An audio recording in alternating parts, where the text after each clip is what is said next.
Hello, hello. I hope you guys are all having an absolutely wonderful day. I'm so excited to be able to squeeze a little bit of time out of my schedule to film this video today. You guys know that I've told you that this spring my husband and I are starting a campground. Things are really speeding up. I'm really nervous about my filming schedule for the month of May. I really don't know how much I will be able to be around, but I was able to squeeze in some time to get in some speed reviews on some items that I have been testing. Let me know if you guys have tried any of these as well. I always like to hear your guys' reviews. So first of all, yes, I got my hairs cut. I'm still getting used to styling it. You know, I have lots of things to try, you know, with this short of hair and this many layers, but I have been enjoying the change. It's very different. I haven't had my hair cut this short for several years, so it's definitely a fun change from the very long hair I had before. So today's tea of the day, I'm drinking this one from the Republic of Tea. This is the double green matcha tea. So it's green tea that's dusted with matcha. So it's, you know, extra green. I haven't added anything to it. I think it's good. It's mild, but it's good. Okay, let's get cracking on some of these reviews. Let's start off with the lipstick that I am wearing today. So this is my very first Pat McGrath lipstick. So I was very intrigued to see what I thought of this. This is the MatteTrance lipstick in the shade FemmeBot. So as you can tell from the name, it is a matte and it's kind of a cool toned purple. So I thought it would go with this look today. So even though it's on my lips, I'll quick give you a swatch here. So it is a very nice opaque lipstick. Wearing it today, I just kind of tapped it on. I didn't put it on too opaque. As far as the formula goes, I do think it actually has a decent wear time. It's of course not transfer proof, but I did wear it for a long time and it stayed on my lips pretty well. I do think that I prefer still the Charlotte Tilbury matte formula to Pat McGrath's. So, you know, that's just good for me personally to know. I feel like it's just a little bit more creamy. I mean, they're both mattes, but I feel like the one from Charlotte is a little bit more comfortable. I do think that full price, this would personally be too overpriced for me. I wasn't that excited about it, but it is still a nice lipstick. I'm definitely going to wear it. And I'm happy that I finally got to try it. You know, you always feel like something that's super expensive, luxe, high-end like this, that's going to be extra special. Sometimes when it's just fine, it's kind of like, oh, well, I mean, I guess that's fine. Let me know if you agree with me on the formula of that. Let's talk about another very high-end lipstick. So this is from Eldridge. This is the Luxuriously, she doesn't put it on here, so I can never remember the name of it. I'm always like Lucency Lucent lipstick, which is her more sheer formula. This is the shade Meet Me in Berlin, which I was very excited to try. It took a long time to come back in stock. Look at that. It is a gorgeous brown. So again, this is the more sheer lipstick, but it's still not as sheer as other lipsticks I've tried. I'm going to build it up so you can see the color. So there's the color and I can pull it off. You know, some, not all browns can I wear. Let's see. Let's word that better. I can't wear all browns. But I can pull off this one. I, of course, don't build it up that thickly on my lips. I tend to just do 1 or 2 swipes. Now, even though this is a more sheer, balmy lipstick, I don't think it's as balmy as others. Like, if you're not into, like, a super slippy, wet lipstick, I still think you would like this, because this isn't like that at all. It's more satin sheer. It's not a true balmy lipstick. And even though it is on the sheer side, I still felt like I got decent wear time with it. Something like this is not going to wear as long as the matte one, but I still felt like decent wear time. I do really like the magnetic closure on the Eldridge lipsticks. They're pretty nice that way. I think that, you know, the true enjoyment of a lipstick, it's a various factors together, but one of which, of course, is the shade. And I love the shade on this so much that I'm definitely, you know, I'm going to rave more about this one than I am about that one from Pat McGrath, just because I love the shade so much. I do think that Lisa has some pretty stunning shades. Let's talk about this little eyeshadow situation I have going on. See how, like, it's very wet, dewy looking, very pretty. It kind of looks like a ColourPop Super Shock. It is not. So I tried out one of these singles from Moira. Moira is a new brand to me. So many people have been raving about it that I have been very intrigued to try it out for myself. And I'm just wearing just this on my lid today. And this is the Lucent Cream Shadow in the shade Jupiter. So I really wanted this to be a replacement for the ColourPop Super Shocks for me. The Ultra Glitters from ColourPop just do not stay on my lids. I tend to get a lot of fallout. I have to use glitter glue, which helps, but I still get fallout with that. Unfortunately, I have the same problem with these. Even with glitter glue, I end up with a little bit of fallout. If I don't use glitter glue, I'll get a lot of fallout. In fact, I just put this on. You probably can't see, but I can see that I already have some sparkles under my eyes. So that part is kind of a disappointment to me, but the actual shadow is beautiful. I'm still going to wear it. So the shade Jupiter has a ton of different shades of sparkles in it. It has kind of a beigey pinky base with some green and light blue sparkles. But at the same time, it does flash kind of pink. I think the shade Jupiter is just gorgeous. It never looks as good on camera as it does, you know, as I can see it here. But I hope that you can see from the way it looks on my lid exactly just how wet and kind of juicy looking that is, how glossy that is.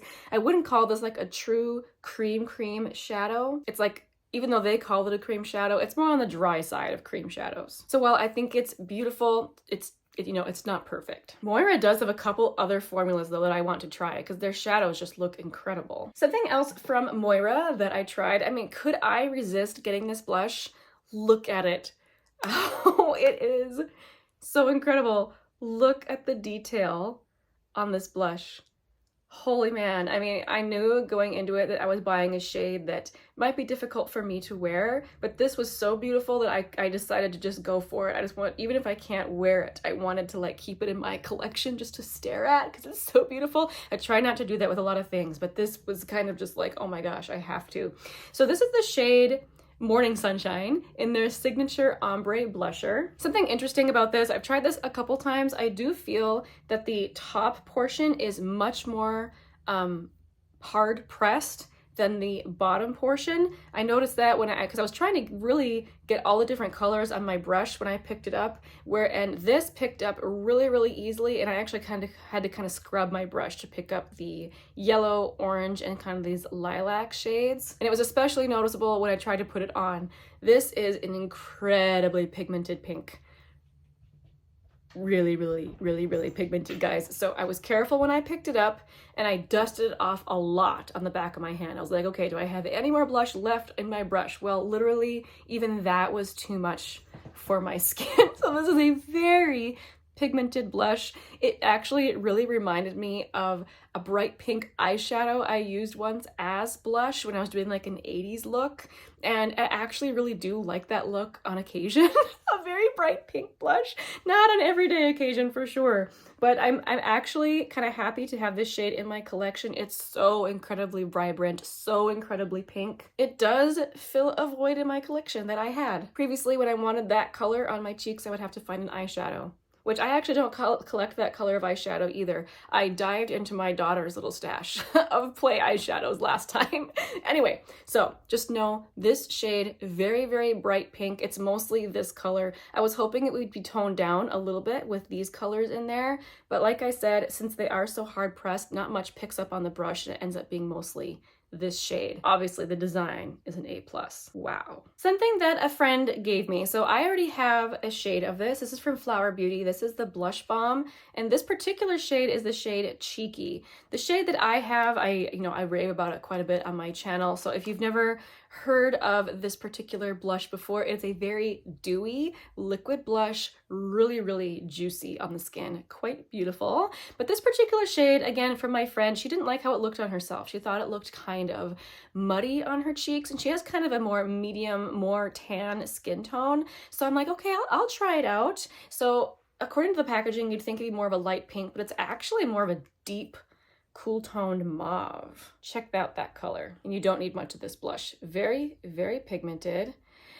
And I actually found myself having kind of the same problem she did, which I was surprised. A lot of times I like to wear cool toned blushes. I'm wearing a cool toned blush today, but this particular one, it just wasn't my favorite. So I do think that this would be suited more towards someone with more cool undertones. So as much as I love the formula on this, I'm going to give this to a friend. I'm thinking of one already who has more of a cool undertone, and maybe this shade will work more for her. Again, that was the shade Cheeky. Oh, here's a product that I actually have an update on. I'm pretty sure I've mentioned this on my channel in the past, but I don't mention this very often. This is the under eye corrector that is from Becca and Smashbox. Smashbox picked this product up from Becca when Becca went out of business. So this is the light shade, so it's a very light pink under eye corrector. In the past, I've mostly just used this on my daughter. It's actually a very effective dark circle corrector. I don't tend to get dark circles, so you know, I only use this occasionally when she came to me and was like, Mom, I have dark circles today, and I would pat a little bit on her under eyes, and it was very, very helpful.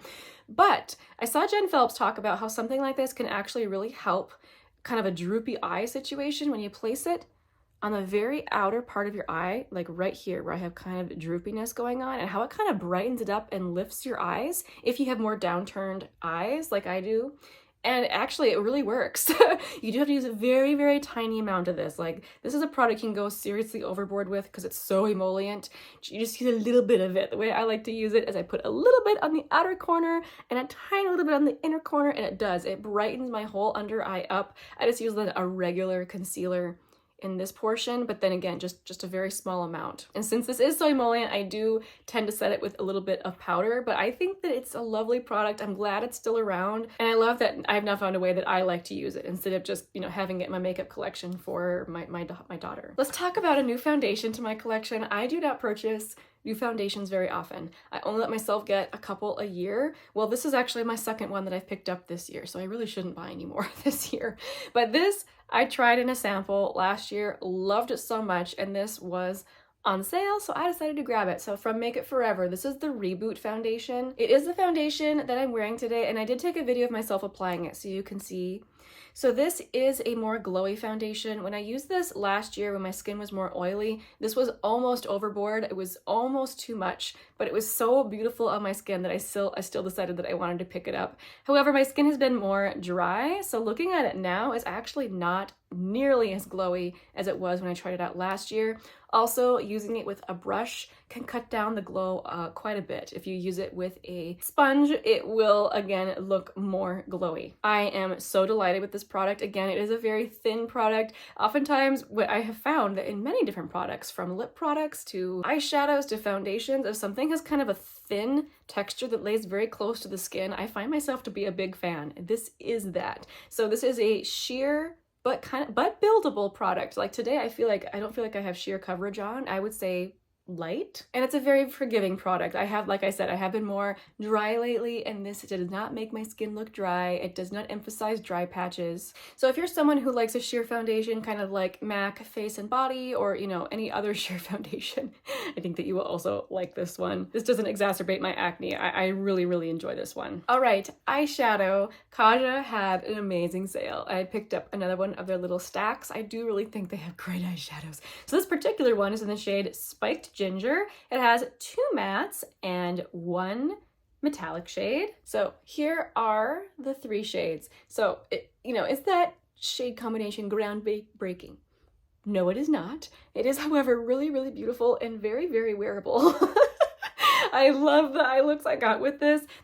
So I've never actually tried their mattes before. The ones that I've purchased from them in the past have just had their shimmer shades. So I was very interested to try their mattes. Their mattes are very nice and silky and blendable. It's like 2 of my favorite combinations in a matte is this kind of silkiness that doesn't have too much pigment, that's very easily built up and very, very blendy. That's the Kaja formula. So, oh yes, I am delighted with this. And of course, the formula of the metallic is gorgeous as well. I don't find this one to be as sparkly as others I have tried from them in the past, but it still created a gorgeous eye look. Like, this is really, really flattering. If you like warm shadows, if you like the Kaja stacks, I think that you would like this. Okay, let's talk about the mascara that I'm wearing. So I just did a short on the Honest Beauty mascara. So if you want to see a video of me actually applying this, I will try to remember to link this down below. But the Honest Beauty Extreme Lengthening Mascara has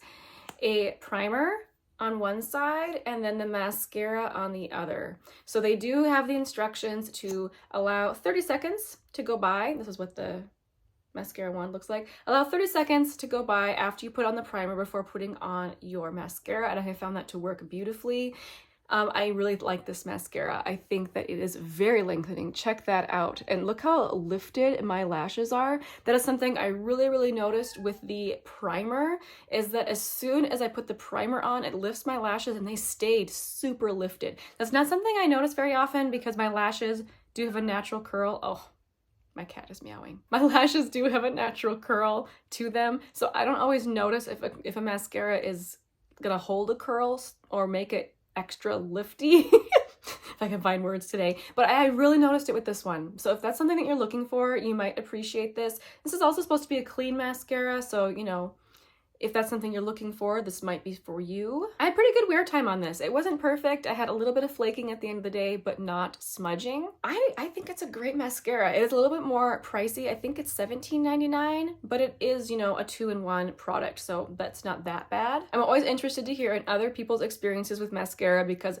of all products, mascara is probably like the most varied in terms of people's experiences. So let me know, what did you think of the Honest Beauty Lengthening Mascara? All right, just one more product. So I tried this from Nudestix. This is the Magnetic Plush Paint. I have the shade Saint Tropez. Interestingly, I thought I was buying a gloss, but this is not a gloss. It is kind of a lip cream. This is what the little doe foot looks like, and that's the color. The color, I have to be kind of careful with shades like that. Sometimes they can be too nudie. I was hoping it would be a little bit deeper, but as long as I'm wearing the right color combination, I can pull off this sort of color. The formula of this actually reminds me a little bit of the Kaleidos lip clouds. It's kind of a creamed powder. That's kind of what it looks like when I blend it out a little bit, which is kind of how it looks once the initial shine wears down a little bit. So it's kind of on the more matte side. Other than that, I don't really have a lot of things to say about it. I liked it. I was just surprised because I thought I was buying a gloss.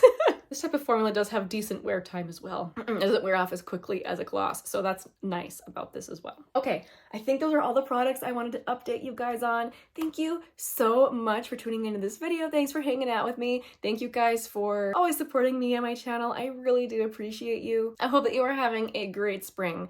I will see you as soon as I can. I'm not sure again about the filming schedule. Hopefully I'll see you soon. We'll talk to you soon. Bye.